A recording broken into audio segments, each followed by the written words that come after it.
Assalamualaikum dan selamat sejahtera semua. Jadi perkongsian hari ini adalah bagaimana kita nak melukis motor blower assembly ni.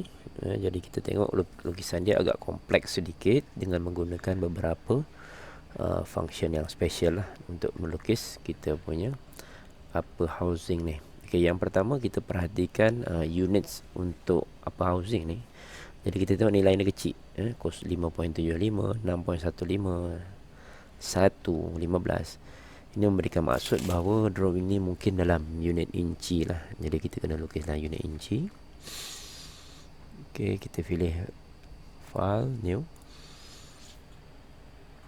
Yang biasa kita gunakan adalah standard IPT. Maksudnya dalam metrik kita gunakan milimeter. Jadi hari ni kita gunakan English.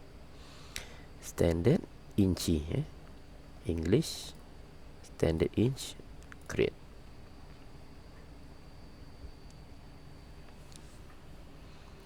Okay, untuk melukis upper housing ni, saya start dengan melukis dia punya body bahagian bawah ni.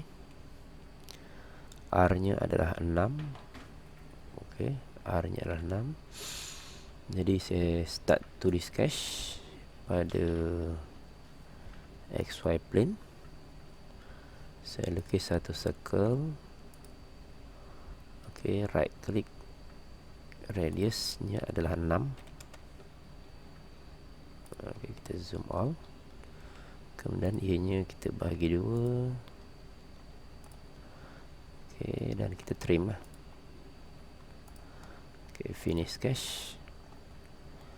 Nah, untuk memudahkan saya extrude. Okay, saya extrude kiri dan kanan.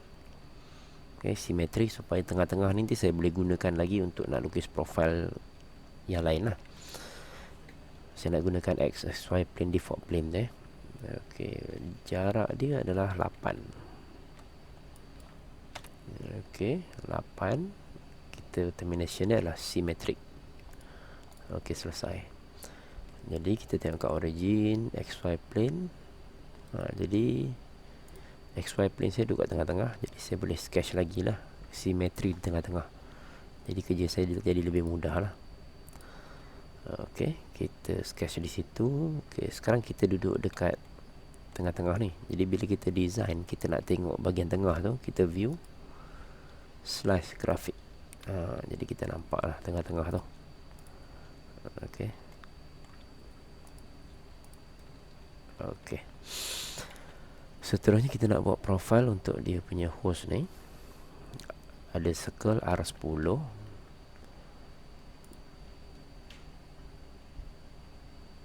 Kita start to this sketch dekat kita punya XY plane ni tadi.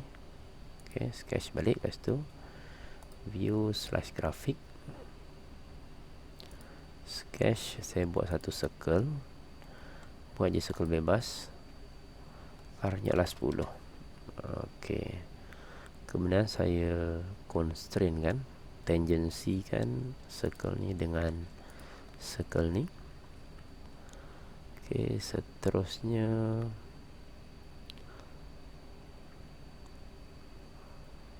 kat hujung ni dia terputus dan dia coincident dengan bahagian ni. Jadi mungkin saya boleh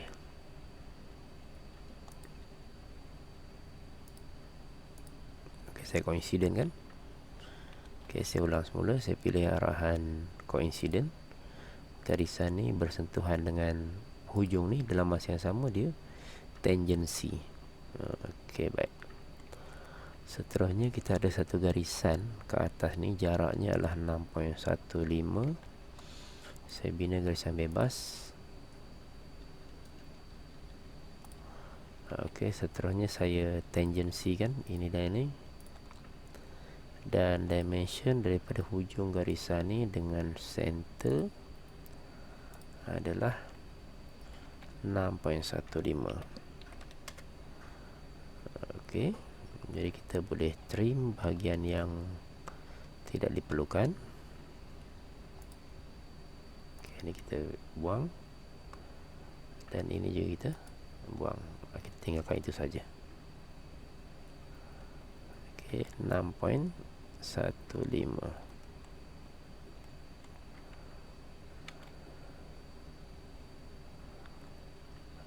R nya adalah 10. Okey, selesai. Seterusnya, okey, kita nak melukis profil berbentuk seperti ini, dan kita nanti kita akan sweep dengan menggunakan profil ni. Jadi kita kena buat plane. Okey, ini saya boleh visiblekan lagi. Okey, XY ni sekiranya tak diperlukan, kita visiblekan semula. Okey, kita pilih plane. Okey, saya klik dekat garisan ni dan saya klik dekat hujung ni. Maksudnya saya dapat satu plane yang bersudut dekat dengan garisan ni. Okey, so ulang balik. Plane. Saya klik garisan ni, saya klik hujung point ni. Okey, ini adalah plane jenis plane through point lah, berdasarkan kepada point. Dan kita sketch dekat plane tersebut. Kita bina satu rectangle.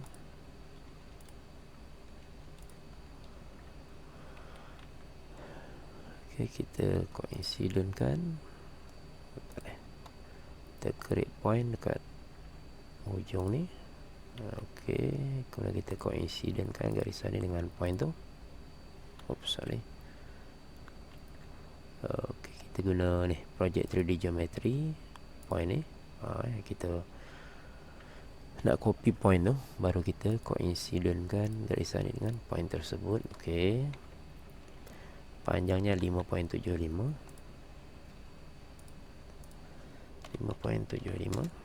Okey, jadi kita nak dia tengah-tengah, kita guna constraint symmetry.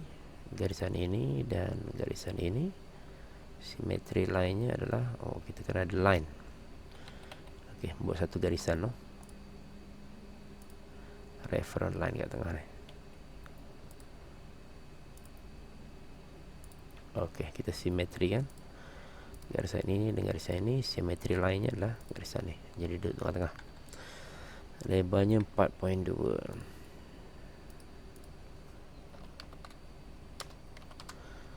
Okey, view / graphic. Okey, supaya kita nampak. Kemudian kat sini dia ada fillet. Okey, pada setiap dia punya bucu ni, R nya adalah 1.5. Sketch fillet 1.5. Ini dan ini. Finish sketch. Dan kita boleh gunakan arahan sweep. Okay, ini profile dia, dan curve dia adalah center curve dia ini. Tapi dia ada masalah lah, sebab center curve ni dia bercampur dengan garisan ni. Jadi garisan ni kita kena remove kan. Removekan terlebih dahulu lah. Jadi kita edit balik sketch 3 ni. Okey, saya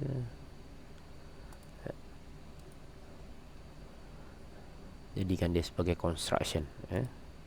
Jadikan sebagai construction. Kita tak nak buang garisan tu, masih ada, cuma kita nak jadikan dia sebagai construction lah. Kalau kita delete, nanti dia hilang dia punya constraint lah. Garisan tu masih ada, tapi dia jadi construction. Jadi kita ulang balik, sweep di profile dia dan center curve dia ni. Okey, baik. Silap. Okey, sweep. Kita bukan nak remove material, bukan cut, kita join. Okey, kita join. Seterusnya adalah kita nak bina bahagian hadapan ni. Jaraknya 5.75. Maka kita pilih offset from plane. Plane ni kita offsetkan ke depan sebanyak 5.75. Ke kanan positif, ke kiri negatif. Negatif 5.75. Okey, dapat satu plane yang baru ni. Kita sketch di atas plane tersebut. Okey, kita boleh view / graphic. Okey, Yang pertama kita project 3D geometry dahulu, point ni. Okey. Kita view slash grafik.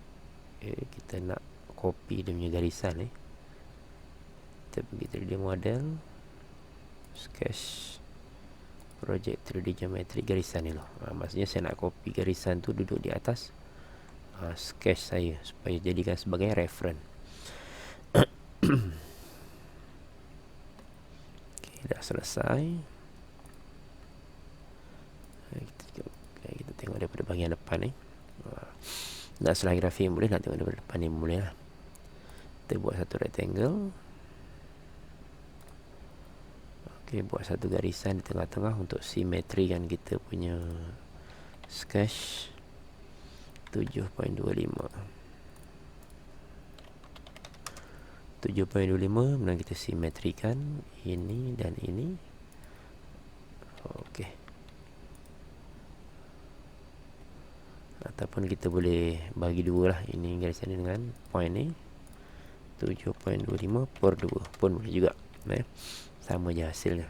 Kemudian ketinggian dia adalah 5.25. Okey, dan kita coincidentkan garisan ni dengan garisan ni, point ni lah. Kita coincidentkan, jadi dia fully constraint. Radiusnya sama 1.5 juga. Fillet 1.5.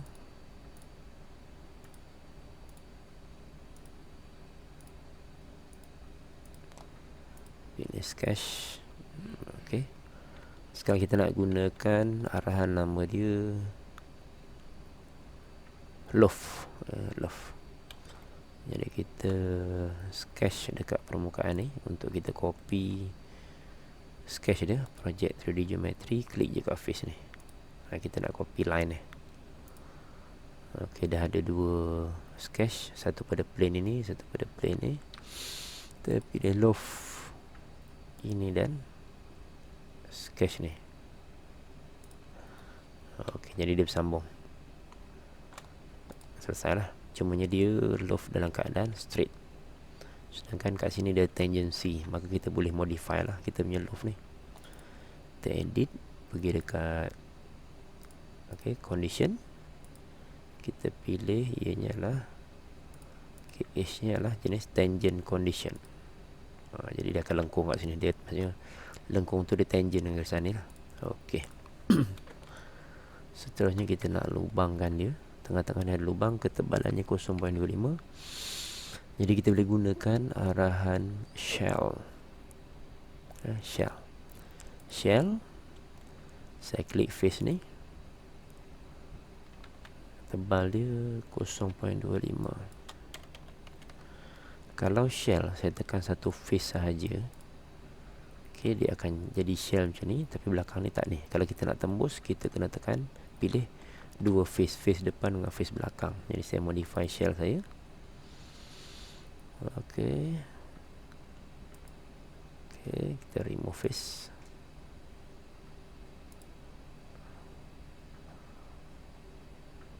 Okey, ataupun kita cancel kan, kita delete shell ni, kita buat semula. Shell, saya pilih face depan dan face belakang, maka dia akan jadi berlubang keseluruhannya lah. Bawah lubang, depan pun berlubang. Okey, selesai. Kemudian kita nak remove bahagian tepi ni. Okey, saya sketch bahagian sisi ni. Buat satu circle. R nya adalah 4.875. 4.875. Finish sketch. Okey, saya nak extrude. Kita cut. Jaraknya sekitar 1 inci lah, sebab kita nak buang tepi ni je. Okey, selesai. Kemudian di sisi ni pula ada juga, kita lukis satu circle. Okey, R nya 1.5. Juga kita extrude cut. Extrude, remove. Okey. Jadi dah selesai. Lubang sini, lubang sini. Berikutnya adalah kita ada kat base ni, ada hole dan ada bahagian tepi ni. Maka saya boleh sketch di atas permukaan ni, kat face ni pun boleh. Okey. Jadi nak mudah kita guna project 3D geometry untuk kita trace dia punya line dan saya buat satu rectangle.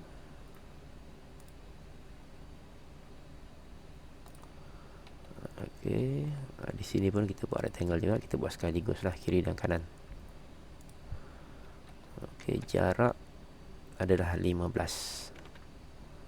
Dimension daripada hujung sini ke hujung sini 15. Okey, dan dia simetri tengah-tengah, maka daripada sini ke center adalah 15/2 lah. Baru dia simetri atas dan bawah. Tebal dia 0.4.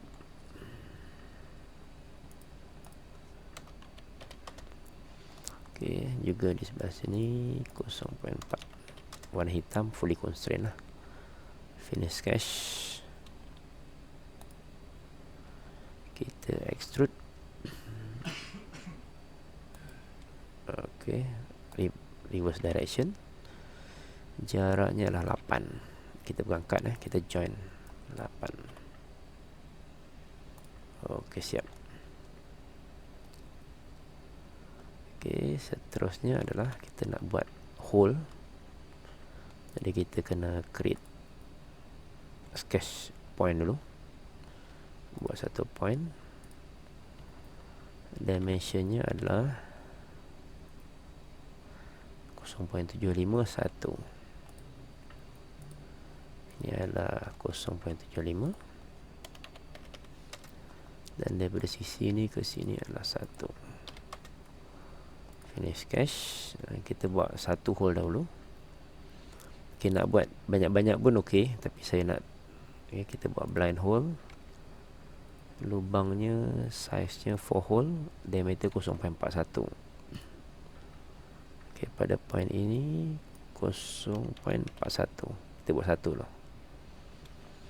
Dia lah tembus.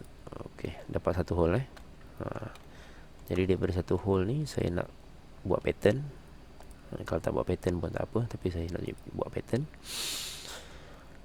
Okey, direction yang pertama adalah ke sini. Okey.